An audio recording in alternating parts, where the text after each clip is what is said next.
దగ్గర నలుగురు ఉంటారు, పక్క అప్లికేషన్ ఉండరు. అలాంటిది ఉండడానికి వీల్లేదు. ప్రతి అప్లికేషన్ లో 1 person of health department should be available. You got my point. So అలా లేకుండా ఎవరైనా ఉన్నారా? షాపింగ్ చేసుకోండి. అంటే జిటాక్స్ ఎక్కువ అవడం వల్ల కొంచెం ఒక్క రోజులో కవర్ చేయవలసిన విలేజ్ కొంచెం కష్టంగా ఉంది. ప్రతి ఒక్క విలేజ్ కి ఒకరు ఉండాలి. బట్ మనకి రేట్ పాయింట్స్ అనేవి రైజ్ అయ్యాయి సార్ అన్ని జిల్లాల్లో కూడా. స్టేట్ లో తీసుకున్నట్లయితే కండిషన్స్ అన్నింటి వల్ల టోపోగ్రాఫికల్ కండిషన్స్ వల్ల కూడాను మలేరియా అనేది లోకల్ 616లో పిఎస్సిలో క్యాబ్ రిమైనింగ్ వచ్చేసరికి సిఎస్సిలోనే ఏరియా హాస్పిటల్. ఈ పిఎస్సిలో మళ్ళీ 254 చేసుకోగలిగాం సార్. సో మేము ఇక్కడ యాక్టివ్ సర్వీస్ మనకి ఈ మన్యం ఈ టైం లైక్ అగ్రికల్చర్ పీపుల్ ఎలా అయితే సోయింగ్ టైం, మనకి ఇది బ్రీడింగ్ టైం మస్కిటోస్. సో ఈ టైం మన సీజనల్ కండిషన్స్ ఫేవరబుల్ గా ఉంటాయి కాబట్టి మలేరియా మనకి ఏరియాలో వస్తుంది ఖచ్చితంగా. We have to battle.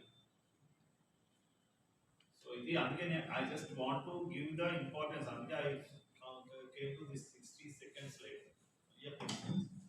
మన గౌతమ్ కేసులో మనము డాక్టర్ దగ్గర ఉండకుండా వెళ్ళిపోయారు వాళ్ళు. ఇంటి దగ్గరికి వెళ్ళిన తర్వాత వాళ్ళ అమ్మమ్మ ఉంచలేదు. సో అక్కడ డాక్టర్స్ చెప్పారు, మీరు చెప్పేశారు, అక్కడ ఏమైనా ఫాలో అప్ చేయలేదు, వాళ్ళు మెడిసిన్ సరిగ్గా వేసుకోలేదు.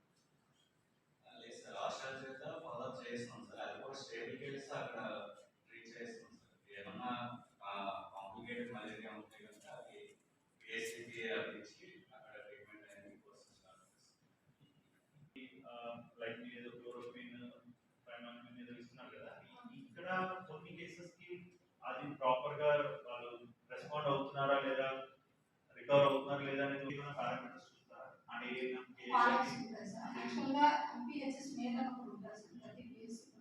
He is the responsible for the treatment the all cases at field level పిఎస్సిలో కాకుండా. ఇప్పుడు ఫర్ ఎగ్జాంపుల్ ఒక పిఎఫ్ కేసు వచ్చిందనుకో, 3 days ట్రీట్మెంట్ మనం వాళ్ళు చేస్తారు సార్. 3 రోజులు ఏసీకి, సెకండ్ డే ప్రైమాక్విన్ ఇస్తారు. ట్రీట్మెంట్ స్టార్ట్ చేసిన 7th day రోజు ఏం చేయాలంటే 0 పరిస్థితుల్లో మాత్రం ప్రాపర్ ట్రీట్మెంట్ ఉండాలి. No death should occur. Simple instructions, no death should occur. Even small fever అన్నా పెద్ద ఫీవర్ అన్నా ఒకేలా ట్రీట్మెంట్ చేయాలి. You should spend some time with the patient. So మొత్తం వాళ్ళ హిస్టరీ తీసుకోవాలి. ఆ విలేజ్కి ఒకసారి అవసరమైతే మీరు విజిట్ చేయాలి. అవసరమైతే మెడికల్ క్యాంప్ కండక్ట్ చేయాలి. స్మియర్ కలెక్షన్ పెంచాలి. And of course Panchayat secretary operations కానీ అన్ని రకాల ఐఆర్ఎస్ స్ప్రే కానీ జరుగుతున్నారైతే ఇన్షూర్ చేయాలి. చాలా మంది ఐఆర్ఎస్ స్ప్రే కూడా రెసిస్టెన్స్ ఉంటుంది హౌస్ హోల్డ్స్ నుంచి. అండ్ ఫ్రైడే డ్రై డే ఉంటుంది కదా, అది కూడా మీరు ఖచ్చితంగా ఫాలో అవ్వాలి. అండ్ ఇవన్నీ రొటీన్గా మీకు అందరూ చెప్పేవే. బట్ ఏంటంటే ఇది మనం జరుగుతుందా లేదా, హ్యాపెండ్ ఆర్ నాట్ అనేది యూ షుడ్ క్రాస్ చెక్. అంటే maybe you will go on 1 or 2 కూడా వెళ్తారు, ఎఫ్డిపి కింద వెళ్తారు, ఫ్యామిలీ డాక్టర్ ప్రోగ్రామ్ కింద వెళ్తారు. So you have to ensure that మీరు చెప్పింది ఫీల్డ్ అవుతుందా లేదా చూసుకోవాలి. మీరు కూడా రొటీన్ కోర్స్లో రెగ్యులర్ గవర్నమెంట్ ఎంప్లాయీస్ లాగా మారిపోకూడదు. యువర్ పీజీ స్టూడెంట్, మళ్ళీ పీజీ కూడా వెళ్తారు కదా, వీళ్ళందరూ పీజీ అయిపోయిందా, పీజీ కోసమే కదా వీళ్ళందరూ. So you're aspiring for PG కాబట్టి rendered at your rural areas or maybe in the tribal areas. This is a right opportunity for you also.